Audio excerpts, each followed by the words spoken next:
আর রাজপথ নয়, দাবি আদায়ে সংসদের ভেতরেও আওয়াজ জোরালো করতে চায় প্রধান বিরোধী দল জামায়াত।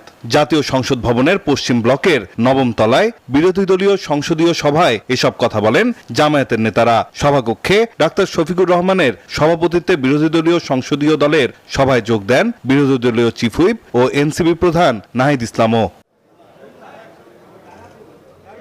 জনগণের স্বার্থ সংশ্লিষ্ট বিষয়গুলো সংসদে জোরালোভাবে তুলে ধরা হবে বলেও জানান তারা। এই সংসদটাকে সংবিধান সংস্কার পরিষদ হিসেবে কার্যকর করা, সেই বিষয়ে আমাদের আগামীকালকে ভূমিকা কি থাকবে, এই বিষয়গুলো নিয়ে আলোচনা এখনো চলমান আছে। সেই সংসদীয় এজেন্ডার সময় আলোচনা করেছি আমাদের এমপিদের ভূমিকা কি হওয়া উচিত, সে ব্যাপারে কিছুটা দিক নির্দেশনা দেওয়া হয়েছে। যেহেতু অধিকাংশই সদস্য নতুন, সে কারণে সংসদের ফর্মালিটিস, তারপরে ক্রাইটেরিয়া, ক্যারেক্টার, ভাষা, এসব বিষয়ে আমরা কিছুটা তাদেরকে ব্রিফিং দিয়েছি।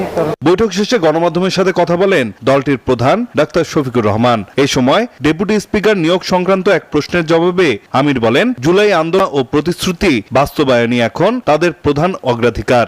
জুলাই সংস্কারের যে প্রস্তাব, সেই প্রস্তাবটা পুরোপুরি বাস্তবায়ন হোক। এর আলোকে বিরোধী দলের যতটুকু পাওনা আমরা অতটুকু চাই, এর বেশি চাই না। ওই প্রস্তাবেই আছে যে একজন ডেপুটি স্পিকার বিরোধী দল থেকে হবেন। আমরা খণ্ডিতভাবে এটা ছাড়ছি না, আমরা চাই প্যাকেজ, আমরা চাই পিসমিল, পুরাটাই। এ সময় সরকারি দলকে জুলাইয়ের প্রতি সম্মান জানিয়ে সংবিধান সংস্কার পরিষদের শপথ নেয়ার আহ্বান জানান ডাক্তার শফিকুর রহমান। কিন্তু দুঃখের বিষয়, এখন পর্যন্ত সরকারি দল প্রথম শপথটি তারা নেননি। আমরা তাদের প্রতি আহ্বান জানাবো, আসুন জুলাইকে সম্মান করি। জুলাইকে সম্মান করলেই 24 থাকলেই 26 হবে, নইলে 26-এর অস্তিত্ব থাকে না। 24-কে অমান্য অগ্রাহ্য করে পাশ কাটিয়ে 26 এই জাতির জন্য কোনো সুখবর নয়। সংসদের ভেতরে বিরোধী জোট কতটা শক্ত অবস্থান নিতে পারে তা স্পষ্ট হবে অধিবেশন শুরু হওয়ার পরই।